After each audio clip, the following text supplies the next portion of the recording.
Welcome to another great edition of Mississippi Stories. I am your host, Marshall Ramsey. I'm editor-at-large and editorial cartoonist with Mississippi Today. Well, our guest today is somebody that, well, you may not recognize the face, but you definitely will recognize the voice. Gosh, we're very, very pleased to have here today our new managing editor. I'm going to want to introduce you to him, even though you probably already know him anyway, Michael Guidry. Michael, it's good to see you. You, of course, for 4 years were at Mississippi Today, Mississippi Today, you've been here for a month. You were for 4 years, you were at Mississippi Public Broadcasting. We actually worked together over there. We did, yeah. And that was really good. You were the managing editor over there, and you've come to join us, and welcome aboard. Thank you. I'm excited to be here. I felt like the opportunity to join a Pulitzer Prize-winning newsroom was one I was excited about. So I'm glad to be here. I'm glad to meet the team and kind of continue to do the work. Man, we're glad you're here. We are, isn't it cool? The Pulitzer. It's really cool. Yeah, that is really neat. Really cool. I tell you, like I said, for 4 years, actually for 3, you were managing editor. Yeah. You guided over there for years, and their news coverage, and you're now here. And we'll kind of break down a little bit about some of your ideas and about some things we might do a little bit differently here at Mississippi Today. But I mean, you've been here for a month, so I'm not going to hold you totally to that. But like I said, you've got a great backstory too, and I wanted to share that a little bit as well. Okay. Yeah. So you're from New Orleans, that area. Yeah. So, and you decided to go to Millsaps. That's correct. Yeah. So, which was, like you said earlier to me, just far enough away. It's that sweet spot. 2.5 hours ish, depending on the traffic. Along that section of I-55 in La Place, where you cross over, Manchac and past Mendors, where everybody that makes that trek likes to stop. But it was a nice little sweet spot. I knew I wanted to go somewhere small. Yeah. I had been looking at I was looking at Centenary. I was looking at Loyola in New Orleans. Obviously, a lot of my classmates were going to LSU. And then, but Millsaps in Jackson was the right length away. The campus fit. I went on one visit and I was kind of sold on it. So it was good.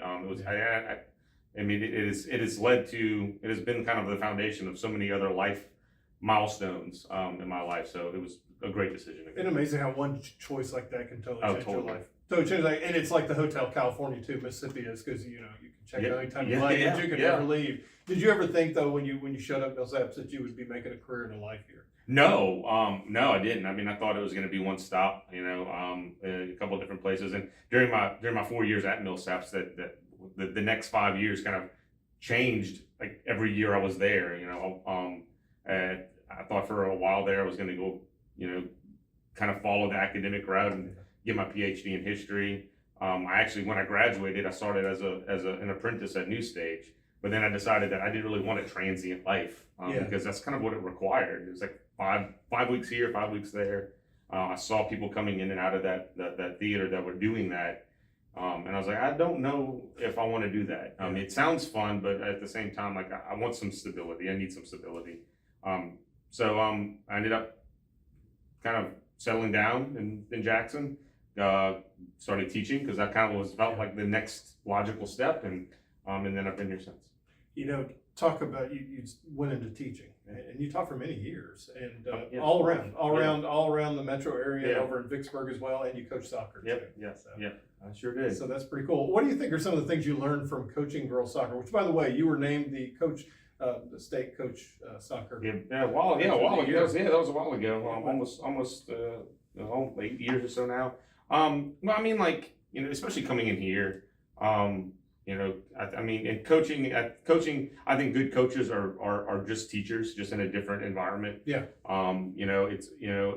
Everything that I've done, whether it's teaching theater, which is a lot of what I did. I taught that's how I got started, was teaching theater at what is now Wells APAC, and with JPS, and to the field coaching, and even to what we do here every day, is that it's the power of inquiry. Yeah. That is one that's kind of been that constant thread through everything I've done up to this point, and it's kind of unorthodox journey to being managing editor at Mississippi Today. Was just really understanding the power of inquiry, how to ask questions, whether it's asking questions out in the field, trying to source information for a story, whether it's interviewing somebody like the Speaker of the House, and knowing how to ask questions that get the responses you want. But on the field and in the classroom, it's how do you ask questions that engage the people that that you're teaching, that that you're sharing knowledge with. And so that's kind of that to me, that's been the thing that I get credit Millsaps to. But that's kind of been that unifying thread is just inquiry, and then of course there's a narrative piece too. Yeah. So basically learning how to ask questions that don't get a one-word answer. Yeah, right. Because there's nothing more fun than on radio or when you're doing an interview. So you ask a question this long and you get an answer this big, and then you look so at the clock and you're like, oh, well, we're going to be here for a while. Or even like I said, even in the classroom. I mean, like going back to those days, asking questions that like get either crickets or just get a single response. It's an important skill, and it's one that I've tried to really be very, very conscious of and develop over all these years. What were some big stories while you were at MPB that you got to, as managing editor, your job was to run the newsroom and day-to-day operations on the newsroom. And so what were some of the stories in the time that you were managing editor that you were particularly moved by or very proud of the way the coverage went? Yeah. Well, I mean, I'll go back a little bit. Okay. To that first year, I was executive producer. I started at MPB as executive producer of Mississippi Edition. That's kind of how I got my feet wet. And I think for everybody, in this industry and I guess in other industries as well, the pandemic really changed the way we thought about how we work, how we do a bunch of things. And for me, it was I had been on the job for 3 months, and it kind of was very formulaic. This is what the show is. But then we started getting those daily press conferences and new information every day. Yeah. And so that's when, I got to kind of, grind the editorial stone, as it were, and really just think, okay, I have X amount of time, so we can broadcast, you don't on a time crunch all the time. How do I convey all this? How do I thread things together? Because I can't just play 30 minutes of, the governor's press conference. That's not engaging radio. And I don't think it's the best use of our airwaves to inform people to the extent that we should be informing them. Right. So that really kind of, whet my appetite for editorial work. Like how do we determine how we're going to shape things and what voices we're going to prioritize. And then from there, the flag was a huge story. And I think our entire newsroom contributed to, at MPB contributed to how we covered that. The Jackson water crisis, throughout, going back to the freeze in 2021, where that caused and revealed a bunch of issues, to the flood of 22, that brought on Ted Hennepin and everything that's happening there. So those were big. And then I'm really proud of the legislative coverage that we were able to do there with a very, very small crew. I know here in Mississippi Today, we pride ourselves on how much we cover the legislature and how much we hold all of those elected officials to account, through the legislation, the passing, and through the things they're discussing.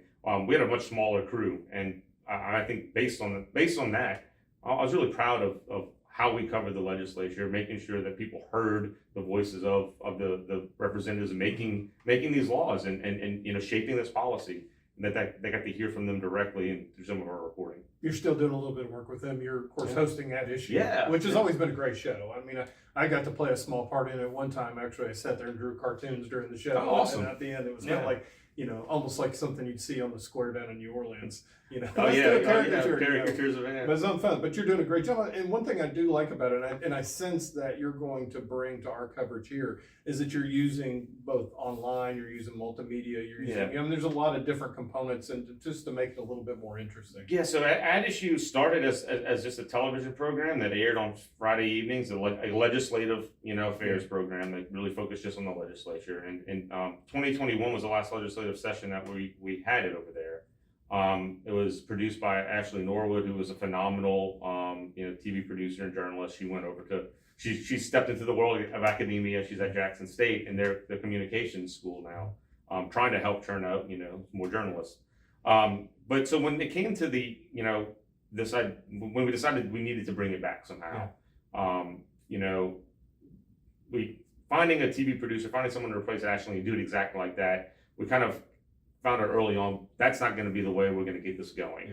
But we knew that legislative coverage, especially this session, when you have, it's the first term, you have, new leadership in the House, and as we saw, new committee chairs in both chambers, it was really important to have something in place. So we kind of developed this hybrid thing, and we're still kind of learning as we go. Where we know we have a 29-minute broadcast block on Friday evenings at 6:30, and so we take the elements that we get, which is basically a legislative recap, a keynote interview with either a policymaker or a community advocate, and then our roundtable with Brandon and Austin, which can get spirited at times.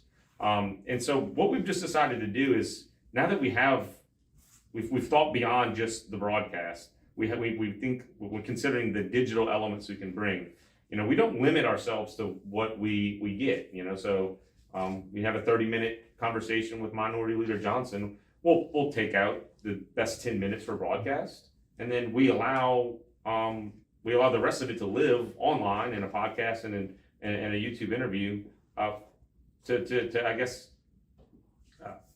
I guess provide more depth, more in-depth conversation, touch on more issues. So we kind of exploring this hybrid thing, and I think it's a good way to go. I think a lot of outlets are trying to find ways to use digital media differently. And so I'm excited to maybe bring some of what I'm learning here. Yeah, I was going to ask.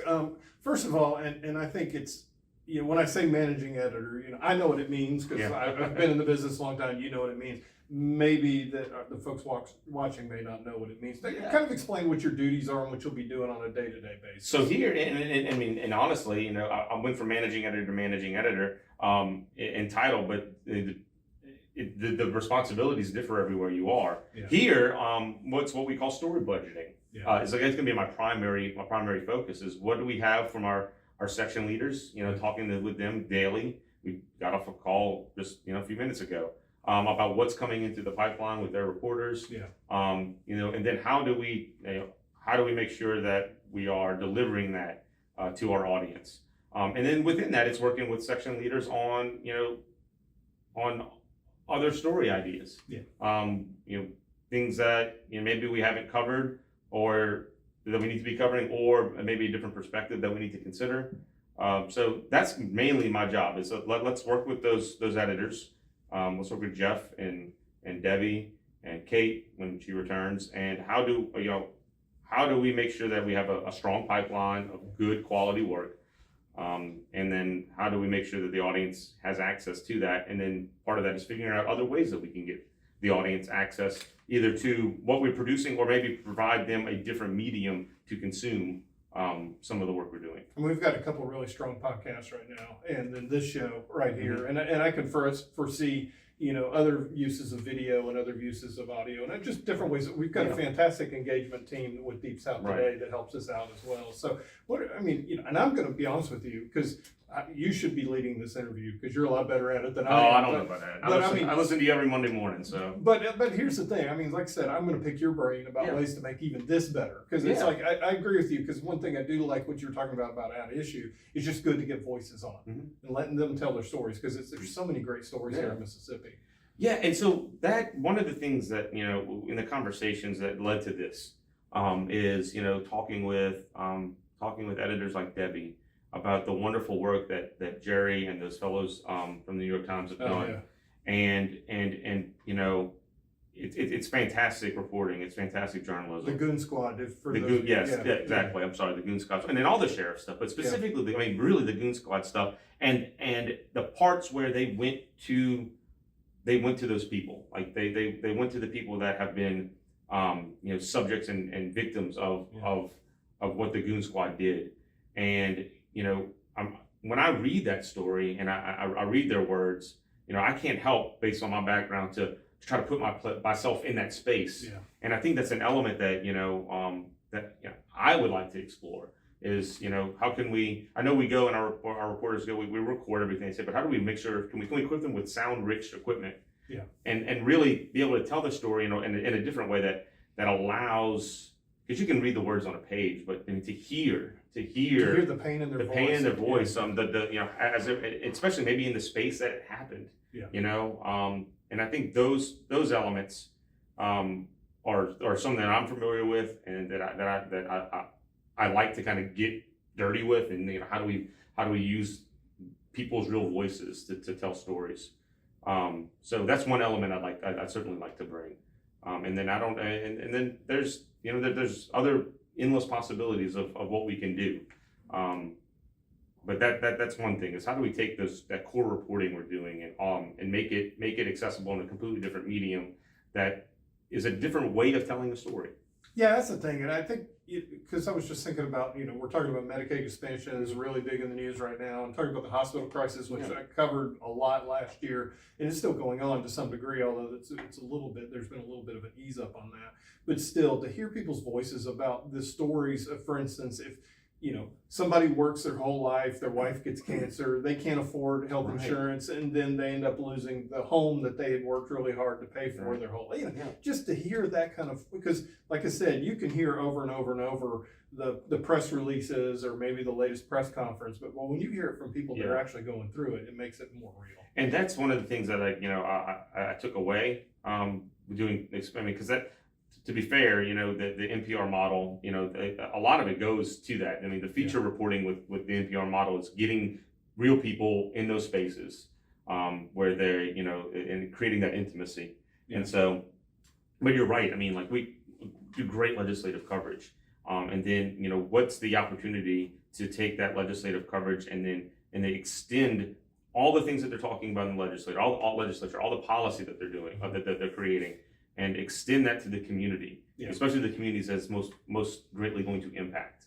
And if it's something like Medicaid expansion, is it someone, like you said, who lost their job, lost private insurance, falls in that that Medicaid gap? What do they do?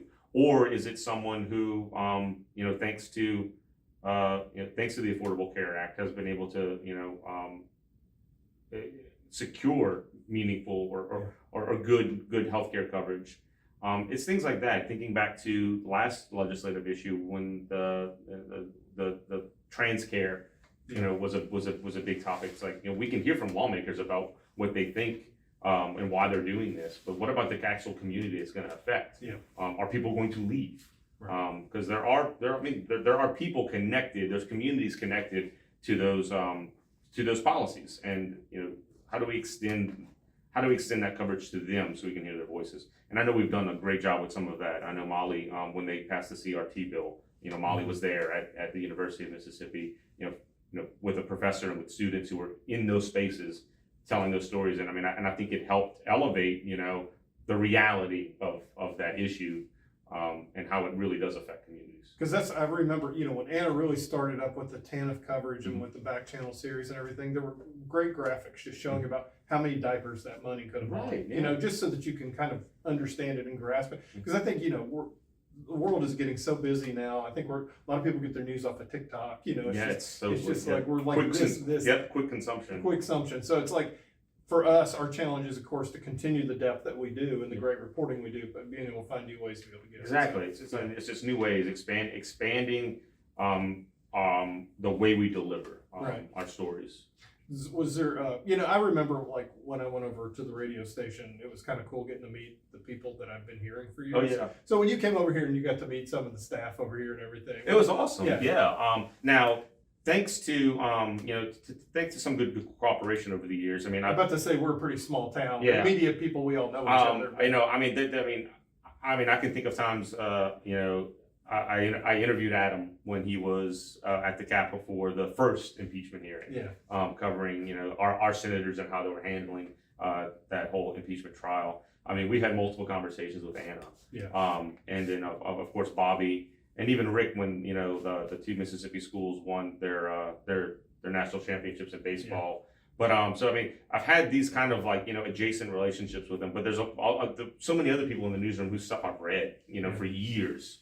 And finally gotten a chance to kind of meet, talk to, pick each other's brains. My first full day here, Molly Minta's in my office, and we're talking about things we can ask the speaker regarding MTAG and some other possible stories. So it's those things.